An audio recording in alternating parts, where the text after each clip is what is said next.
Warga Yakum yang terkasih, salam sejahtera dalam kasih Kristus bagi kita semua. Hari ini saya, Helen Aramada Setioputri, Pendeta GKI dengan basis pelayanan di GKI Peterongan Semarang, akan menemani warga Yakum untuk merenungkan firman Tuhan. Mari kita mengawali dengan doa. Tuhan Yesus, saat ini kami akan mendengarkan dan merenungkan firman Tuhan yang akan menjadi sebuah kekuatan baru bagi kami untuk melanjutkan karya kami. Berkatilah kami dengan pikiran yang terbuka, dengan hati yang lembut dan siap dibentuk, sehingga setiap benih firman boleh terjatuh di dalam tanah yang subur di hati kami, bertumbuh dan berbuah untuk kemuliaan nama Tuhan. Berkati kami dengan firman ini Tuhan, di dalam nama Tuhan Yesus Kristus kami berdoa. Amin. Bacaan firman Tuhan hari ini terambil dari kitab 1 Samuel pasal 17 ayat 55 sampai 58. Firman Tuhan berkata demikian. Melihat Daud keluar menghadapi orang Filistin itu, Saul berkata kepada Abner, panglima tentaranya, "Anak siapakah orang muda itu, Abner?" Jawab Abner, "Demi hidupmu, Baginda, aku tidak tahu." Raja berkata, "Tanyakanlah, anak siapakah taruna itu?" Ketika Daud kembali sesudah membunuh orang Filistin itu, Abner memanggilnya dan membawanya menghadap Saul. Sementara kepala orang Filistin itu masih di tangan Daud, kata Saul kepadanya, "Anak siapakah engkau, hai orang muda?" Jawab Daud, "Anak hambamu Isai, orang Bethlehem itu." Demikianlah firman Tuhan. Warga Yakum terkasih, tema perenungan kita hari ini adalah berbeda tapi kaya. Menarik, sebab dalam banyak peristiwa, perbedaan bisa meruntuhkan kebersamaan, memecah belah maupun menjadi awal dari rasa saling merasa lebih hebat dari yang lain. Namun kali ini, kita justru mau melihat bahwa perbedaan itu indah. Dalam kerelaan hati untuk saling menerima, perbedaan yang ada di sekitar kita justru bisa menjadi kekuatan untuk kita berproses bersama. Warga Yakum tentu sudah familiar dengan kisah Daud melawan Goliat. Ketika Daud tiba di medan perang, awalnya karena ia diutus mengantar bekal makanan bagi kakak-kakaknya, Daud bertanya kepada kakak-kakaknya itu tentang sosok Goliat. Lalu dengan berani, Daud hendak menghadapi Goliat. Tentu semua merasa kaget karena Daud tidak memiliki pengalaman untuk perang.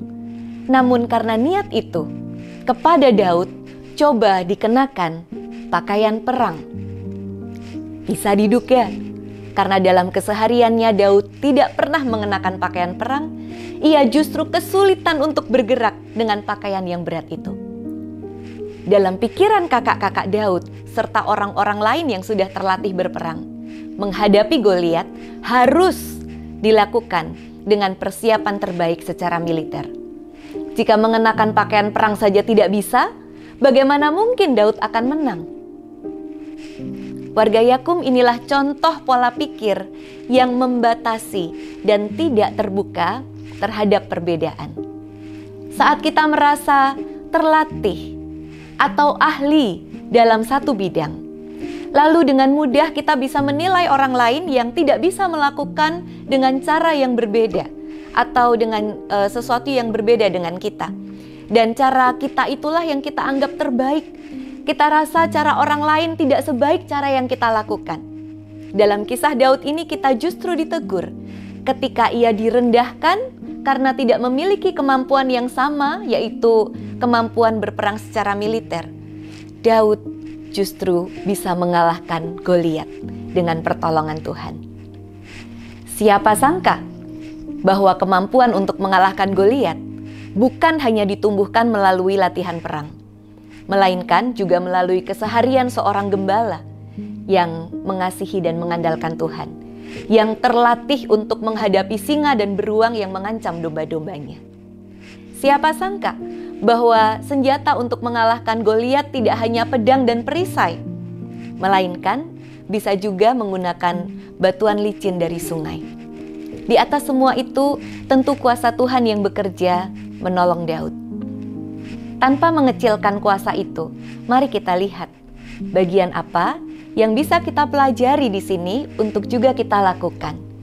Belajar dari Daud. Pertama, tekunlah melalui cara Tuhan membentuk kita setiap hari.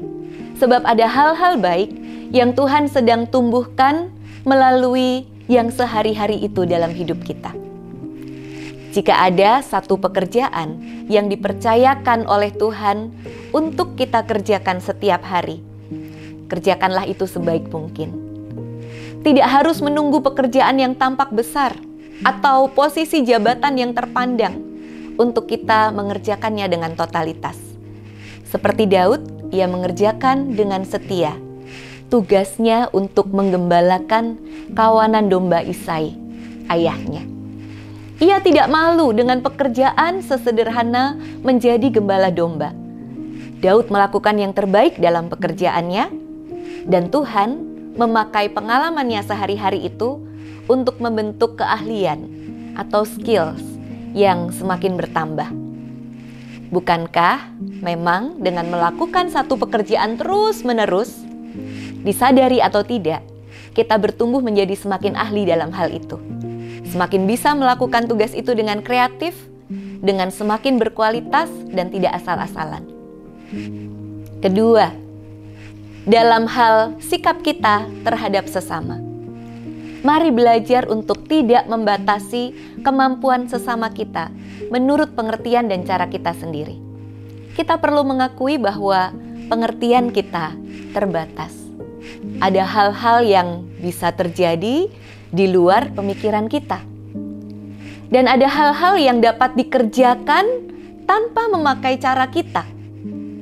Sebagaimana Tuhan bisa memakai pengalaman Daud sebagai gembala untuk mengalahkan Goliat, Tuhan juga bisa memakai pengalaman apapun pada sesama kita untuk melakukan hal-hal yang baik dengan cara yang tidak selalu sama dengan cara yang kita pakai. Maka mari saling menghargai pengalaman hidup setiap orang dan mengelola pengalaman yang berbeda-beda itu untuk menumbuhkan kinerja bersama. Sebagaimana kemenangan Daud menjadi kesaksian akan kemuliaan Allah, hingga Saul pun memanggilnya, ingin tahu tentang hidup Daud, siapa Daud ini. Demikian juga jika kita setia mengerjakan bagian-bagian kita dan mau bekerja sama dengan sesama yang memiliki pengalaman yang berbeda-beda dan memiliki cara-cara yang berbeda untuk bekerja, maka hal itu dapat menjadi kesaksian yang indah bagi orang-orang yang menikmati karya kita. Jangan habiskan energi dan waktu kita untuk menghakimi orang-orang yang berbeda dengan kita. Dengan hikmat Tuhan, rangkullah setiap perbedaan itu untuk memperkaya potensi dan daya kerjasama kita. Kiranya Tuhan memampukan kita. Amin. Mari kita berdoa. Tuhan, dengan kerendahan hati, kami memohon pengampunan-Mu.